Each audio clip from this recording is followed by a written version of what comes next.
In his current role as a regional industry leader for utilities in APJ, Mohan is responsible for go-to-market, business development, demand generation, partner enablement, and adoption of SAP solutions across the region.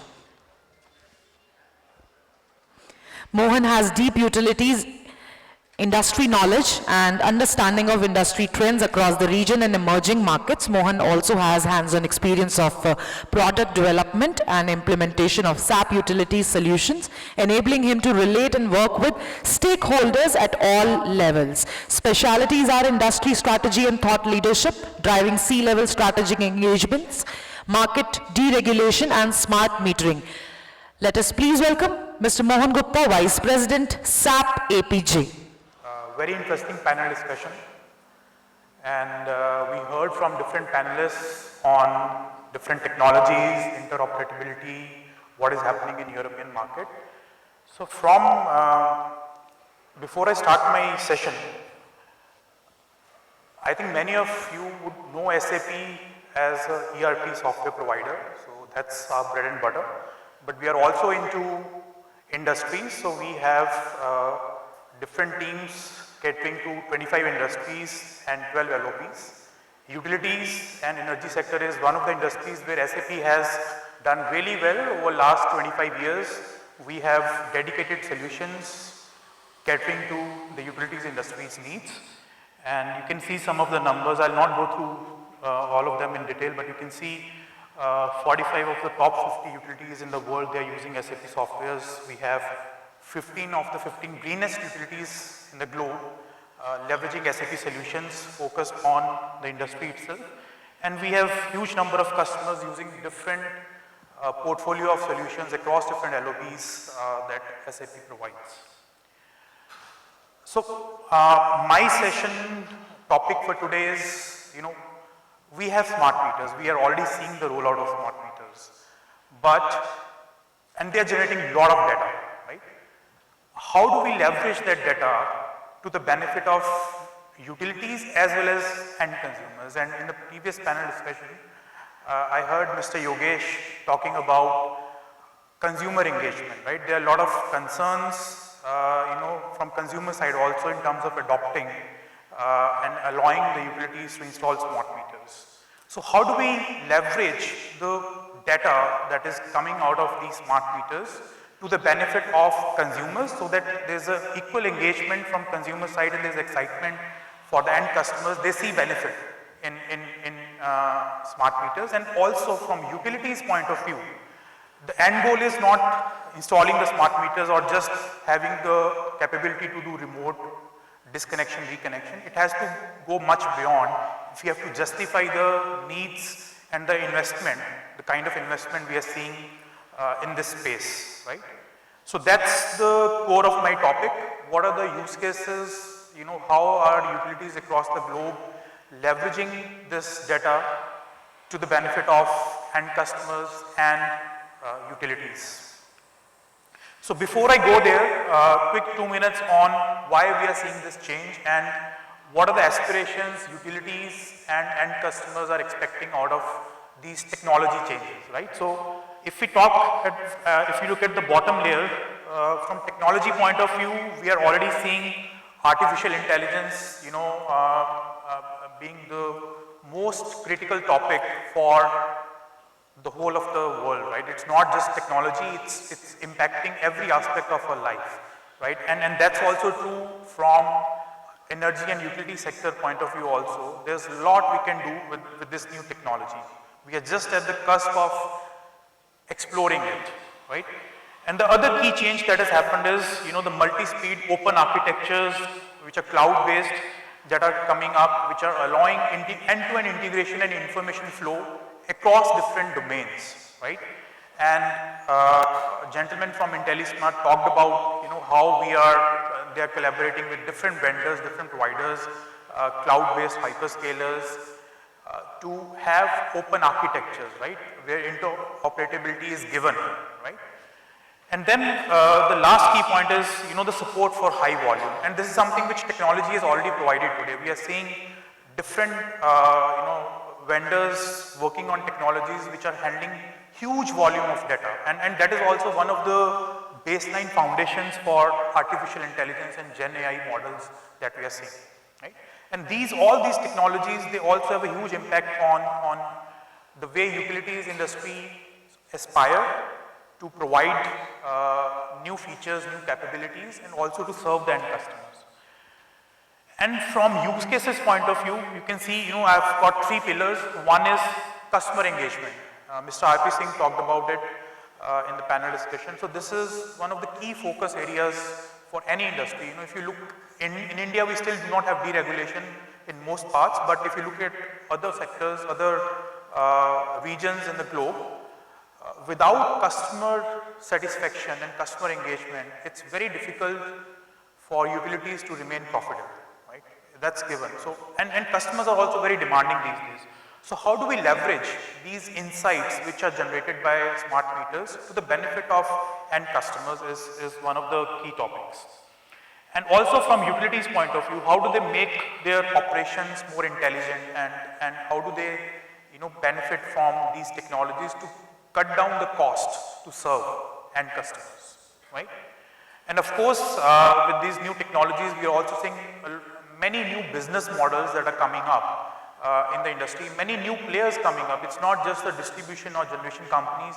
We are seeing new participants who are coming up and providing different services to the end customers, especially the mid and high voltage customers, in terms of aggregation, flexibilities, renewables installation. How do you manage these systems in a seamless manner? It's a big topic. So the reason I have this slide is I think most of you would have seen these different use cases at some point of time, and in India also we are seeing huge penetration of EV charging infrastructure. We are seeing a lot of focus on energy communities, peer-to-peer trading, green energy sourcing. All these use cases we have already seen coming up, but I think in India we are still at early stages. They need to mature. So what I'm going to do is I'm going to talk about some of these use cases where they have been implemented in mature markets, and we have got feedback, we have got input on what is good, what doesn't work, what works, and how we can learn from Indian market point of view. And to do that, I am going to focus on 6 areas where SAP is also heavily involved in helping customers develop these use cases. So the first one that you see on top is distributed energy resources modeling. So what is happening is, of course, along with smart meters, we are also seeing a lot more devices, assets getting installed behind the meter, right? So we are seeing EV charging points getting installed, we are seeing solar rooftop, we are seeing battery wall boxes getting installed, and all these assets sitting behind the meter. In many cases, utilities do not even know what is there on the customer premise, right? And without that information, the demand forecasting, load forecasting, all these, models, they go for a toss because utilities do not have accurate information of what is there, on customers' premise, especially, the commercial and industrial customers. So we are seeing, sorry, I think the slides have moved. So we are seeing, utilities struggling to understand and have accurate picture of what is sitting where. And that's where there's a lot of focus on distributed energy resources modeling. How do you define the assets, from a digital point of view in your systems? How do you maintain them, keep the data accurate? And that is where, we have multiple utilities working with SAP to create applications which help with seamless definition and modeling of these DERs that are sitting not just in front of the meter but also behind the meter, right? And then the second key use case is on the new commercial models, right? So with smart meters, we are seeing in many markets, utilities companies, they have started offering flexible tariffs, demand response programs to the customers, which not just benefit the utility company in terms of, peaking or shaving off the peaks for the load, but it is also helping end customers in reducing their energy consumption and the bills, right? Because when both utility and customers participate together, they can really, cut down the consumption during peak hours, right? And there's a lot of focus now on these demand response programs which are coming up, and they're all because of the smart meters being rolled out across. Right. Third is energy communities and virtual power plants, and we have few projects going on in European market where customers who have got these smart meters and different assets installed in the houses, they are coming together, and their first priority is to use energy within the community rather than taking it from the grid, right? Leverage the energy production which is happening at local level first, and then go to the grid for whatever is the delta, right? These projects, I think in India also we have we have seen some small scale pilots, but to do it at scale, at Indian market level, it requires completely different thinking process, architectures and so on, and again this is something which from SAP and our partners point of view, we are committed to deliver on our roadmap, and we see this happening in India. Integrated energy management, that's again another topic, I briefly talked about it. So demand planning, forecasting, right? It goes for a toss because we don't have accurate information, and plus the volatility of renewables because of solar and wind. It's very difficult for utilities to understand on real-time basis what is their demand today, tomorrow, day after, right? When you have so many different variables, generation sources in the grid sitting behind the meter as well. And today we are also seeing utilities leveraging not just the data from generation or consumption point of view, which is coming from meters real time, they're also collaborating and integrating that data information with their assets, right? So if they have big generation sites, be it thermal or hydro or even solar parks, how do they on real time basis understand the asset availability of these various sites and combine it with the real time data coming from the consumption and generation sources in the grid to understand what is my real demand and supply situation, and then come up with appropriate strategies. So integrated energy planning, cutting across different domains of energy sector is something which is we are seeing real time because of the changes. E-mobility, I think everybody knows, I'll just skip that. And again, storage management, battery technologies is playing a pivotal role in this. So now I'm coming to the use cases. So Mr. Yogesh also talked about customer engagement, right? How do we attract customers so that they also feel excited and participate in these smart metering rollouts and use cases, right? So one example where it's a big European utility which collaborated with SAP, and their main goal was first to engage customers, right? How do they increase the number of downloads of their end consumer app, and how even if customers are downloading the app, they're not using it on daily basis. Today we use Netflix, Amazon Prime and other applications on average more than 2 hours a day, right? But nobody is using utilities app for even 10 minutes in a month. They just use it to pay the bill in most cases. Most of us, even utilities who are providing these apps. That's a ground reality, right? So first thing for utilities is if they want to engage end customers, they want to make sure customers are hooking onto their applications, right?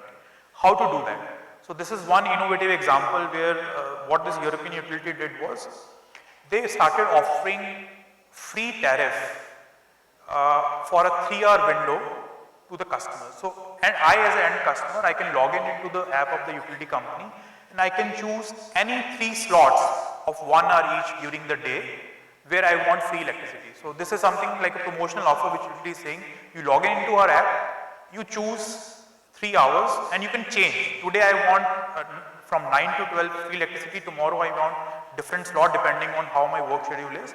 You choose the slots and for those 3 hours you will get free electricity. So the idea was not to give free electricity, the idea was to hook up customers onto their app. So if you do this kind of thing, customers will start logging at least on regular basis. If not, 2 hours every day, at least they will log in once a week to set the schedule for the rest of the week, how they want to have their free electricity delivered, right? So these are the kind of innovations which utilities are coming up with to attract customers, right? And it sounds very simple from end customer point of view, but thinking from utility point of view, to deliver this kind of architecture, right, where you are able to give flexibility to customer. They can choose these 3-hour slots and they can vary on each day basis, they can vary these slots. From billing point of view, when you have to give bill to the customer at the end of the month, right, it becomes very complicated. It's not TOD billing, it's not, because every day it's a different slot, right. So, and to do it at scale for millions of customers, there's a lot of complexity involved on the back end side, right. But this is something which is possible only because of smart meters. Utilities have real-time data, they know how customers are choosing these 3-hour slots, they know how the tariffs are going up and down in the market, and they do the billing, real-time billing for these customers. But the reason I'm presenting this use case is just to show you how important customer engagement is. And this is just one way, innovative way utility has found to engage customers onto their app, right? And once they start logging in on daily basis, there will be many more such product bundles, services utilities will start offering and upselling. Another example of smart metering, so this is a Swiss utility IWB, long time customer of SAP. So they have got multiple solar parks, now for generation of renewable electricity. And the biggest challenge they were facing was in terms of demand forecasting, to understand, what is the demand and what is their generation schedule for tomorrow, how much of it is going to come from renewable sources, how much they need to procure on real-time basis from the trading exchange. Slides are they needed really accurate real-time data, right? And that data was coming from smart meters. But even the smart meter data, there's always some lag. When you have to do it on real-time basis, you have to maybe rely on yesterday's data to forecast for today and tomorrow. And to do that, they combine these data sources and the external data coming from weather information and other parameters. They use these artificial intelligence models to very accurately predict what kind of energy they can generate from their existing sites, what kind of demand they foresee for tomorrow, and what is the delta for procurement on short-term real-time basis. So this is a use case where smart metering data and artificial intelligence, they are coming together, right, to provide real-time accurate forecasting information for the utility company. And then we also have a working solution from one of our partners in Europe, which is providing a very good platform for peer-to-peer trading, right. So we are seeing these energy communities coming up. In simple terms, you have a fixed tariff agreed on the basis of which a buyer and seller within the community can sell or buy energy from your neighbors or from virtual network. But this can go beyond. Today we are seeing examples where the buying and selling, the tariff is directly linked with the market tariff, right.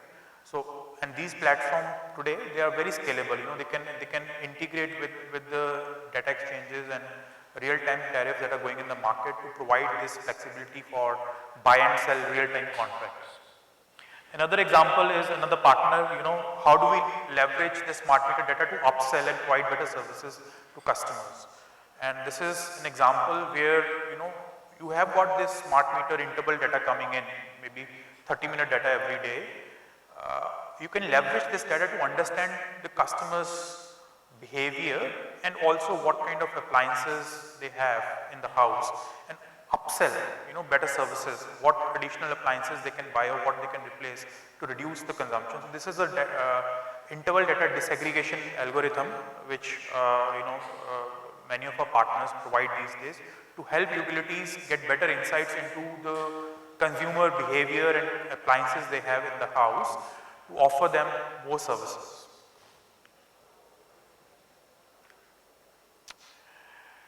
And again, another use case of smart meters. So we are also seeing utilities in the companies getting into energy efficiency management services business. So this is an example where European utility, they partnered with the real estate facility management company in Europe, and they said, we will monitor the buildings, the office buildings and housing complexes that you manage in terms of energy systems, right. So your cooling systems, your water pumps, your air conditioners, heaters, whatever is there, lighting, right. We will monitor on real-time basis You are the facility management company, but as a utility we will provide you software to monitor your buildings on real-time basis, bringing all the IoT data and understanding, how they can reduce the energy consumption of these different office buildings, right? And again, it's a huge use case. Even small percentage savings or improvement in efficiency brings millions of dollars of savings for these real estate management companies. So this is an example where utility company, they are leveraging the platform and the technology they have built to become an energy efficiency management company on behalf of the real estate facility managers, right? So these are the models or the use cases which utilities can adopt. And the last one is on the artificial intelligence. We are also seeing how utilities are engaging with end customers. We have already seen different chatbots on daily basis. We interact with chatbots from different providers, right? But it is going next level now these days. So this is an example where SAP is working to develop a self-service agent for utilities where customer is proactively contacted in case their energy consumption goes up, if there's unusual consumption happening in the house or their bill forecast is going to be very high. So utility company contacts the customers through these self-service agents which are driven by the latest Gen AI technology, right? And they have all the context about the customer. These chatbots, they're not just providing static information to the customer, they have got actual customer information from the billing system, from your smart metering systems, and they are providing this information real time and understanding how they can help the customer. So this is an example where a chatbot tells customer that you have a very high unusual consumption compared to previous month or previous year. Do you know the root cause? So customer says, yeah, I have installed, I've bought an EV and I've got an EV charging point in the house. Maybe that's the reason. And here chatbot itself identifies what kind of tariff customer is currently on, right? And if there is any better tariff available in my portfolio, which will help customer reduce the energy bill, because for EV charging point we can maybe give a cheaper tariff. So here chatbot itself is offering, this is your current tariff, these are the other two tariffs which we have in our portfolio that you can maybe subscribe to and cut down your energy cost, right? So here, and customer sees, on the app itself what kind of tariff is there, what will be the benefit, and just by customer saying yes, I want to move on to this new tariff, chatbot itself automatically registers the customer onto this tariff, and all the contractual confirmation, configuration that needs to happen in the backend systems is taken care of. There is no human intervention here. So chatbot is moving the customer from one tariff to another tariff without any human intervention. So this is just one example, right? And then you have multiple upsell opportunities. Similar example of AI behavior where smart metering and AI is coming together is in India. The biggest problem we have is collection, right? The amount of dues that utility companies have, which needs to be collected from the end customers. It's a huge problem, right? Now with smart metering data and artificial intelligence coming together, your applications can actually predict which customers are most likely to default. So I as Mohan Gupta, I'll just give my example. If I normally pay my energy bill on 5th of every month, although my due date is 20th of the month, but I pay on 5th, and that's my payment pattern for last 1 year. And in this month, today it's let's say 15th of July, I have not paid, although my due date is 20th. In typical scenario, utility company will not send a reminder or approach the customer until the due date is reached. But in this case, because I normally pay on 5th and it is already 15th, maybe there's some indicator, in the system which can tell utility company that this customer is most likely not going to pay this month because they normally pay on 5th, right? So this is one example where, with artificial intelligence, your debt collection strategies, how do you, proactively reach out to customers and make sure, whatever problems, challenges they have, they are addressed before, this becomes a big problem for utility where, they have to send somebody to manually collect their debt and so on. So these kinds of examples, these are real use cases where utility companies and customers will benefit when, smart metering data and artificial intelligence, they come together. So, And from SAP point of view, we are investing big time in artificial intelligence. We have a huge program running within our organization. And there are different layers to it. So we have AI embedded in most of our core applications now, cloud applications. We also have a platform which offers all the basic foundations that are needed to develop these use cases, which go beyond what we offer in our standard products. Plus, we have many partner solutions which are offering these AI use cases in their stack, and they are integrating with the data that is coming from SAP Solutions portfolio to build these use cases. And this is a growing space. We will see a lot happening in coming years. So with that, I will just I will conclude my session. I'm available all throughout today and tomorrow. If there are any questions, please feel free to reach out, and these are my contact details as well. If anybody is interested, you can scan it. I don't know if you have time, but if there are any questions and there's time available, I'm happy to take questions as well. Sure.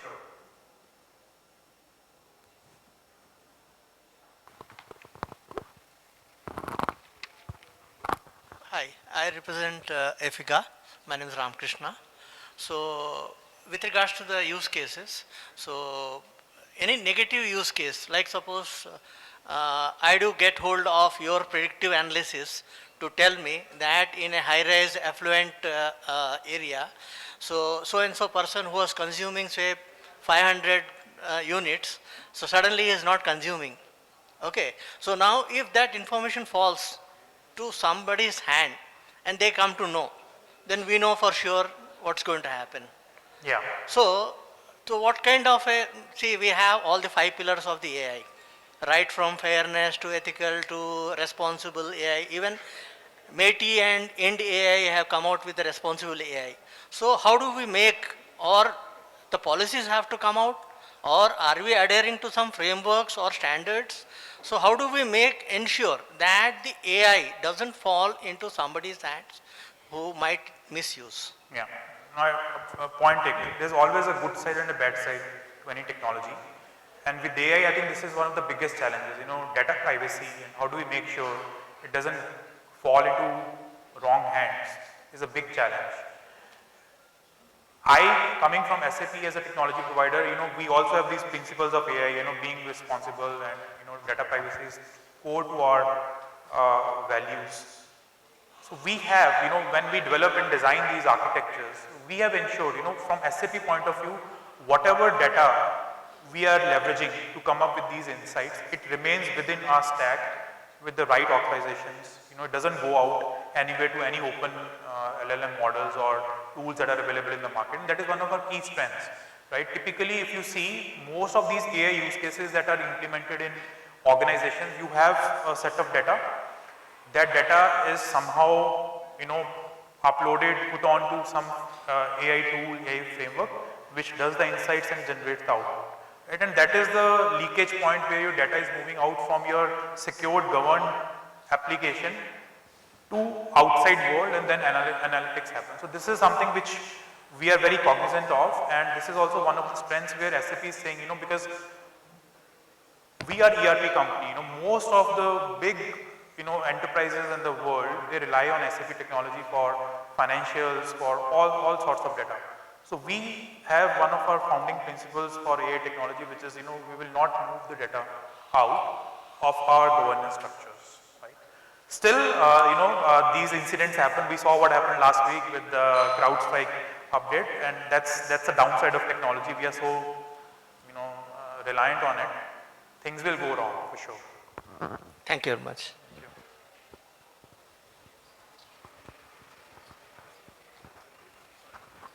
Hello. Thank you so much for the excellent presentation. Actually, I have one question on, you talked about the predictive analysis of the AI module, but what about the prescriptive analysis? Is there anything which we can prescribe to the utilities in terms of pinpointing any informations on losses reductions and etc.? And second point, you talked about the real-time monitoring of smart meters. However, nowadays we are monitoring the smart meters on half-hourly basis or once in a day actually. In that case, if we go with the AI, is there any useful use cases for the utilities, including the prescriptive analysis as well? So prescriptive, I think with the new Gen AI technology, prescriptive is part of it. You know, it's not something, it's the systems which are analyzing without even, you know, humans knowing what they're analyzing. They're giving you insights, you know, out of the box, and we are seeing this happening. It's not just predictive, it is prescriptive, it is action based, it is telling you exactly what to do, right? It's not just giving you information, this is happening, they're telling you what to do, what are the options available to an agent or to a, you know, business development manager who is analyzing the data to understand, you know, what are the next steps. So it is prescriptive, it is already there, and we are seeing that. Coming to your other question, sorry, what was the second part? Second question was with the Real half time. hourly. Real time. So, yeah, I mean, like in India, I know we have got this 30-minute interval data which is stored by the meters, but from data fetch frequency point of view, at least you know, when I talk to different customers in India, still I think it is in many cases once a day. So meter is storing the data 48 intervals during the day, but actually that data coming into your backend systems, analytical systems for, you know, analysis, it's probably happening once or twice a day, not more, right? But if you look at some markets, I have few customers, you know, even in Asia Pacific, I have few customers who are saying, if it's a 15-minute interval data or 30-minute interval data, we want that data immediately coming into our backend applications for analysis. It puts in a lot of load on the infrastructure, the cost for implementation goes up for sure, but there are utilities in the world which are, you know, realizing now if they have this real-time information, the power of it, what they can do with it. And that is also linked to this, you know, rooftop solar and, you know, these renewable generation sources that are there. Because of the volatility, they really need this information real time to take quick actions. So there are utilities in the world which are moving towards this real-time data gathering scenarios as well. The moment the reading is there in the meter, it is immediately getting into the backend systems for analysis. In fact, in Japan, I was reading one of the specifications from the regulator. They have now put a requirement for 1-minute interval data information storage as well for the next generation of smart meters in Japan. Yeah. I don't know what they're going to do with it, with the data at 1-minute interval level, but these are the kind of requirements we are seeing across the globe. Yeah. I think we are out of time, but thank you so much for listening, and if there are any more questions, I'm available. Please feel free to reach out.